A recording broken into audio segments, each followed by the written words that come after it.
தமிழகத்தில் சட்டமன்ற தேர்தல் ஏப்ரல் 6ஆம் தேதி நடைபெறவுள்ள நிலையில் அதற்காக மார்ச் 12ஆம் தேதி முதல் வேட்புமனு தாக்கல் பெறப்பட்டு வருகிறது. இந்த நிலையில் ஆவடி சட்டமன்ற தொகுதியில் தமிழ் வளர்ச்சித்துறை அமைச்சர் பாண்டியராஜனை எதிர்த்து போட்டியிடும் திமுக வேட்பாளர் சாமு நாசர் ஆவடி வட்டாட்சியர் அலுவலகத்தில் தனது வேட்புமனுவை தேர்தல் நடத்தும் அலுவலர் பரமேஸ்வரியிடம் தாக்கல் செய்தார். தூத்துக்குடி மாவட்ட ஆட்சியர் அலுவலக வளாகத்தில் தமிழக சட்டமன்ற பொதுத் தேர்தலில் 100% வாக்களிக்க வேண்டும் என்பதை வலியுறுத்தி மாற்றுத்திறனாளிகள் நலத்துறையின் சார்பில் இருசக்கர வாகன பேரணி மற்றும் கையெழுத்து இயக்கம் நடைபெற்றது. இந்த பேரணியை மாவட்ட ஆட்சியரும் மாவட்ட தேர்தல் அலுவலருமான செந்தில்ராஜ் கொடியசைத்து துவக்கி வைத்தார். மாவட்ட ஆட்சியர் அலுவலக வளாகத்தில் துவங்கிய இந்த பேரணியானது 3ஆம் மைல்கல், பாலிடெக்னிக், மில்லர்புரம், வேவேடி சிக்னல், கோர்ட் வளாகம் உள்ளிட்ட பகுதிகளின் வழியாக சென்று மாநகராட்சி அலுவலகத்தில் நிறைவு பெற்றது. பேரணியில் கலந்து கொண்டவர்கள் மனசாட்சிப்படி ஓட்டிற்கு பணம் மற்றும் பரிசுப் பொருட்கள் வாங்காமல் வாக்களிக்க வேண்டும் என்று வலியுறுத்தினர். திண்டுக்கல் மாவட்டம் கொடைக்கானலில் வெயிலின் தாக்கம் அதிகரித்து காணப்படுகிறது. இதனால் வனப்பகுதியில் உள்ள மரங்கள், செடி கொடிகளும் காய்ந்து காணப்படுகின்றது. இந்த நிலையில் வெள்ளி நீர்வீழ்ச்சி பகுதி அருகே வனப்பகுதியில் பயங்கர காட்டுத்தீ ஏற்பட்டுள்ளது. தகவல் அறிந்து சம்பவ இடத்திற்கு வந்த வனத்துறையினர் தீயை அணைக்கும் முயற்சியில் ஈடுபட்டு வருகின்றனர். காட்டுத்தீயால் அடர்ந்த புகை மூட்டம் உண்டானதால் வனப்பகுதி அருகே வசிக்கும் மக்கள் அவதிக்குள்ளாகினர். மேலும் இந்த காட்டுத்தீயால் அரிய வகை மூலிகைச் செடிகள் மற்றும் வன விலங்குகள் அழியும் அபாயம் ஏற்பட்டுள்ளது. தஞ்சை மாவட்டம் கும்பகோணம் சட்டமன்ற தொகுதிக்கு 3வது முறையாக சாக்கோட்டை கா அன்பழகன் திமுக சார்பில் வேட்பாளராக அறிவிக்கப்பட்டார். அதனையடுத்து அன்பழகன் தஞ்சை மாவட்ட செயலாளர் கல்யாணசுந்தரம் மற்றும் மயிலாடுதுறை நாடாளுமன்ற உறுப்பினர் ராமலிங்கம் ஆகியோர் முன்னிலையில் கோட்டாட்சியர் அலுவலகத்தில் தேர்தல் நடத்தும் அலுவலர் விஜயன் அவர்களிடம் வேட்புமனு தாக்கல் செய்தார். பின்னர் செய்தியாளர்களிடம் பேசிய அவர், திமுக தலைவர் மு க ஸ்டாலின் ஆட்சி பொறுப்பேற்றவுடன் கும்பகோணம் தனி மாவட்டமாக அறிவிக்கப்படும் என்று உறுதியளித்தார். தமிழகத்தில் சட்டமன்ற தேர்தல் ஏப்ரல் 6ஆம் தேதி நடைபெறவுள்ள நிலையில் அதற்காக மார்ச் 12 முதல் வேட்புமனு தாக்கல் பெறப்பட்டு வருகிறது. இந்த நிலையில் திருவள்ளூர் மாவட்டம் திருத்தணி சட்டமன்ற தொகுதியில் திமுக சார்பில் போட்டியிடும் திருத்தணி எஸ் சந்திரன் மாவட்ட செயலாளர் எம் பூபதி தலைமையில் கோட்டாட்சியர் அலுவலகத்தில் தேர்தல் நடத்தும் அலுவலர் சந்தியாவிடம் வேட்புமனுவை வழங்கினார். திருவள்ளூர் மாவட்டம் பொன்னேரி அடுத்த காட்டுப்பள்ளியில் எல்&டி கப்பல் கட்டும் தளம் இயங்கி வருகிறது. கடந்த 2008ஆம் ஆண்டு இந்த பகுதியில் கப்பல் கட்டும் தளம் அமைப்பதற்காக இங்கு இருந்த மீனவ கிராம மக்களை வேறு இடத்திற்கு அப்புறப்படுத்தி அவர்களுக்கு நிரந்தர வேலைவாய்ப்பு வழங்குவதாக உறுதியளிக்கப்பட்டது. ஆனால் 11 ஆண்டுகளாகியும் இந்த மீனவ கிராமத்தைச் சேர்ந்த 140 தொழிலாளர்கள் குறைந்த ஊதியத்திற்கு ஒப்பந்த அடிப்படையிலேயே பணியாற்றி வருகின்றனர். இந்த நிலையில் கிராம மக்களுக்கு நிரந்தர வேலை வழங்காமல் இழுத்தடித்து வருவதை கண்டித்து மீனவ கிராம மக்கள் காட்டுப்பள்ளி சாலையில் மறியல் போராட்டத்தில் ஈடுபட்டனர். தகவல் அறிந்து சம்பவ இடத்திற்கு வந்த வருவாய்த்துறை அதிகாரிகள் போராட்டத்தில் ஈடுபட்டுள்ள மீனவ கிராம மக்களிடம் பேச்சுவார்த்தை நடத்தினர். இதனிடையே போராட்டத்தின் போது பெண் ஒருவர் திடீரென மயங்கி விழுந்ததால் அங்கு பரபரப்பு நிலவியது. மதுரவாயலில் சட்டமன்ற தொகுதியில் திமுக தெற்கு பகுதி செயலாளர் காரப்பாக்கம் கணபதி திமுக சார்பில் போட்டியிடுகிறார். இதனையொட்டி நொளம்பூரில் உள்ள வட்டாட்சியர் அலுவலகத்தில் கணபதி தனது வேட்புமனுவை தாக்கல் செய்தார். பின்னர் வட்டாட்சியர் அலுவலகத்தில் தேர்தல் நடத்தும் அலுவலர் இளங்கோ அவர்களிடம் வேட்புமனு தாக்கல் செய்தார்.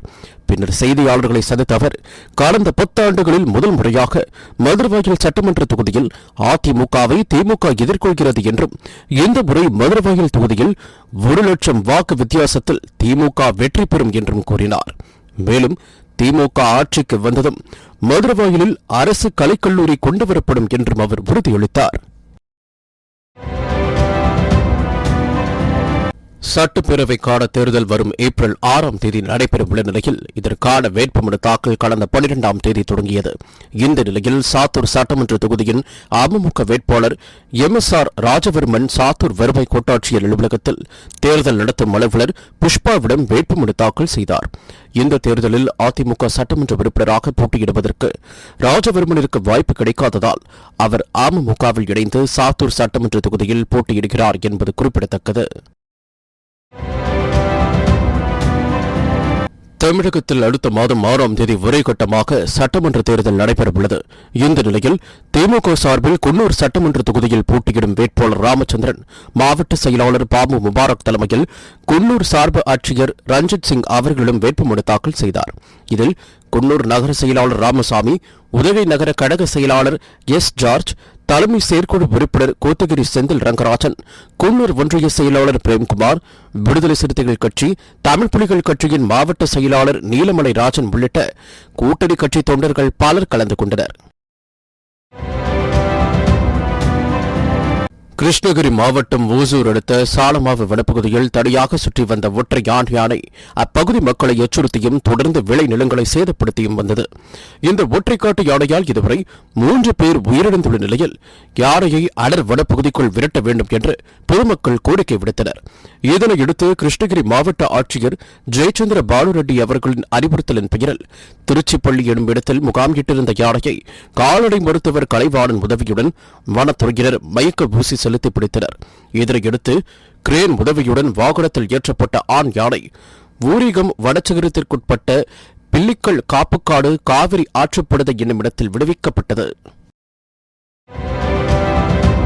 கிருஷ்ணகிரி மேற்கு மாவட்ட திமுக செயலாளரும் தளி தொகுதி எம்எல்ஏவுமாக உள்ள பிரகாஷ் ஓசூர் தொகுதி திமுக வேட்பாளராக அறிவிக்கப்பட்டுள்ளார். இந்த நிலையில் இவர் ஓசூர் தாலுகா அலுவலக சாலையில் உள்ள பேரறிஞர் அண்ணா சிலைக்கு மாலை அணிவித்துவிட்டு ஓசூர் சர் ஆட்சியர் அலுவலகத்தில் வேட்புமனுவை தாக்கல் செய்தார்.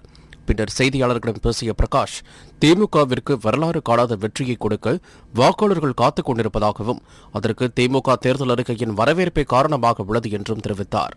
கண்டிப்பாக மக்கள் தமிழகத்தில் ஆட்சி மாற்றம் வர வேண்டும் என்று காத்து கொண்டிருக்கக்கூடிய நேரத்தில் ஒரு அற்புதமான அனைத்து தரப்பு மக்களும் பயனடையக்கூடிய வகையில் ஒரு தேர்தல் அறிக்கை தலைவர் அவர்கள் வெளியிட்டிருக்கிறார்.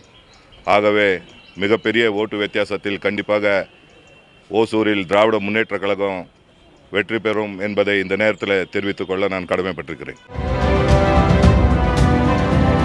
திருப்பூர் தெற்கு தொகுதி திமுக வேட்பாளராக அறிவிக்கப்பட்டுள்ள முன்னாள் மேயர் செல்வராஜ் தனது வேட்புமனுவை தாக்கல் செய்ய திருப்பூர் மாநகராட்சி அலுவலகத்திற்கு வந்திருந்தார். இந்த செய்தியை சேகரிக்க பத்திரிகை மற்றும் தொலைக்காட்சி செய்தியாளர்கள் மாநகராட்சி வளாகத்திற்கு வந்திருந்தனர். அப்போது செய்தியாளர்கள் வேட்புமனுவை படமெடுக்க உள்ளே செல்லக்கூடாது என காவல் உதவி ஆணையர் நவீன்குமார் தடுத்து நிறுத்தியதாக தெரிகிறது. இதனால் செய்தியாளர்களுக்கும் உதவி ஆணையருக்கும் இடையே சிறிது நேரம் வாக்குவாதம் ஏற்பட்டது. பின்னர் மாநகராட்சி ஆணையரின் அனுமதி பெற்று செய்தியாளர்கள் செய்தி சேகரித்தனர்.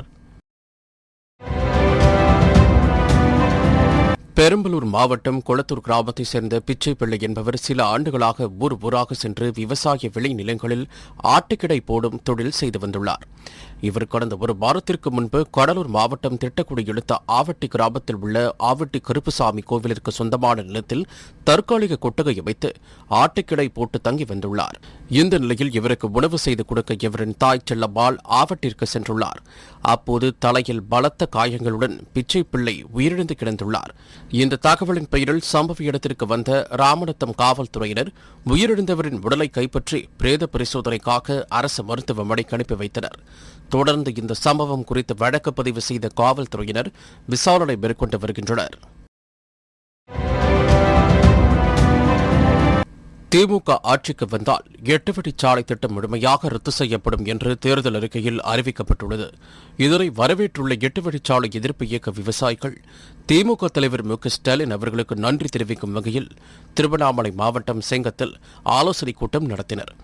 இந்த ஆலோசனைக் கூட்டத்தில் விவசாயிகளுக்கு ஆதரவாக தேர்தல் அறிக்கை வெளியிட்ட திமுகவிற்கும் அதன் கூட்டணி கட்சிக்கும் ஆதரவாக சட்டமன்ற தேர்தலில் வாக்களிப்பதாகவும் தமிழகம் முழுவதும் விவசாயிகள் திமுகவின் கூட்டணி கட்சிகளுக்கு ஆதரவாக துண்டு பிரசுரங்களை கிராமங்கள் தோறும் வழங்கி வாக்கு சேகரிப்பில் ஈடுபடப் போவதாகவும் தெரிவித்தனர். இந்த சட்டமன்ற தேர்தலில் சேலத்திலிருந்து காஞ்சிபுரம் வரைக்கும் இருக்கக்கூடிய எல்லா சட்டமன்ற தொகுதிகளிலும் 8 வழிச்சாலையால் பாதிக்கக்கூடிய அனைத்து விவசாயிகளும் திமுக மற்றும் அதன் கூட்டணி கட்சிகளுக்கு ஆதரவாக பிரச்சாரம் செய்து திமுக அதன் கூட்டணி கட்சிகளை பெரும்பான்மையுடன் வெற்றி பெற செய்து இந்த 2021 தேர்தலில் வெற்றியடை செய்வோம் என்ற வாக்குறுதியை கொடுத்து நாங்கள் தொடர்ந்து களப்பணி செய்வோம் என்பதை இந்த நேரத்தில் தெரிவித்துள்ளோம்.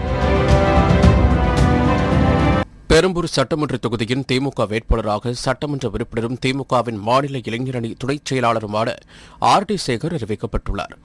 இந்த நிலையில் இவர் பெரம்பூர் சட்டமன்ற தொகுதிக்குட்பட்ட தேர்தல் அலுவலகத்திற்கு வந்து தேர்தல் நடத்தும் அலுவலர் ராஜகோபாலிடம் தனது வேட்புமனுவை தாக்கல் செய்தார். மயிலாடுதுறை மாவட்டம் சீர்காழி அடுத்த சூரக்காடு பாலத்தில் தேர்தல் நிலைக்குழு அலுவலர் முருகேசன் தலைமையில் எஸ்.எஸ்.ஐ. இளங்கோவன், காவலர் தமிழ்ச்செல்வன், எல்லை பாதுகாப்பு படை வீரர்கள் வெட் பிரகாஷ், ஜஸ்வன், திரிபுரா ஆகியோர் வாகன சோதனையில் ஈடுபட்டுக் கொண்டிருந்தனர். அப்போது வெளியே காரில் வந்த கீழ மூவர்கரை மீனவ கிராமத்தைச் சேர்ந்த விமல் என்பவரிடம் காவல்துறையினர் சோதனை மேற்கொண்டனர். சோதனையில் காரில் உரிய ஆவணம் இன்றி 1,50,000 ரூபாய் பணம் இருந்தது கண்டுபிடிக்கப்பட்டது. இதனையடுத்து பணத்தை பறிமுதல் செய்த காவல்துறையினர் அதனை சீர்காழி தாலுகா அலுவலகத்தில் வருவாய் கோட்டாட்சியர் நாராயணனிடம் ஒப்படைத்தனர். திருவள்ளூர் மாவட்டம் ஆவடியில் உள்ள மத்திய அதிவிரைவு படையின் 82ஆம் ஆண்டு விழாவை முன்னிட்டு 60 வகையான 2500 நாட்டு மரக்கன்றுகள் நடும் விழா நடைபெற்றது.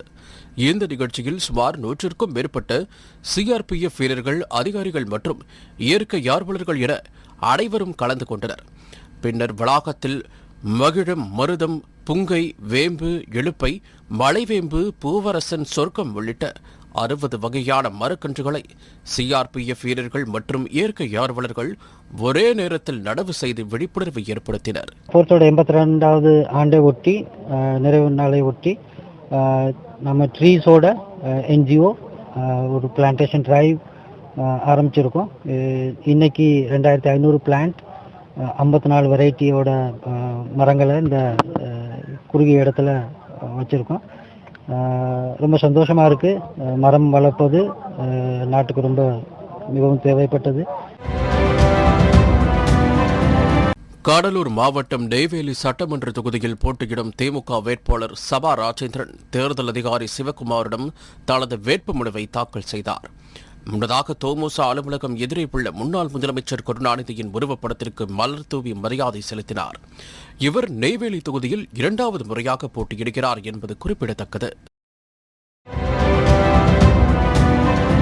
தருமபுரி மாவட்டம் காரியமங்கலம் கிராமத்தைச் சேர்ந்த சேஷு என்பவரின் மகன் டெக்ஸ் அரவிந்த் என்பவர் அதே பகுதியைச் சேர்ந்த சரஸ்வதி என்பவரை கடந்த 2015ஆம் ஆண்டு கொலை செய்துவிட்டு அவர் அணிந்திருந்த நகையை திருடிச் சென்ற வழக்கில் கைது செய்யப்பட்டுள்ளார்.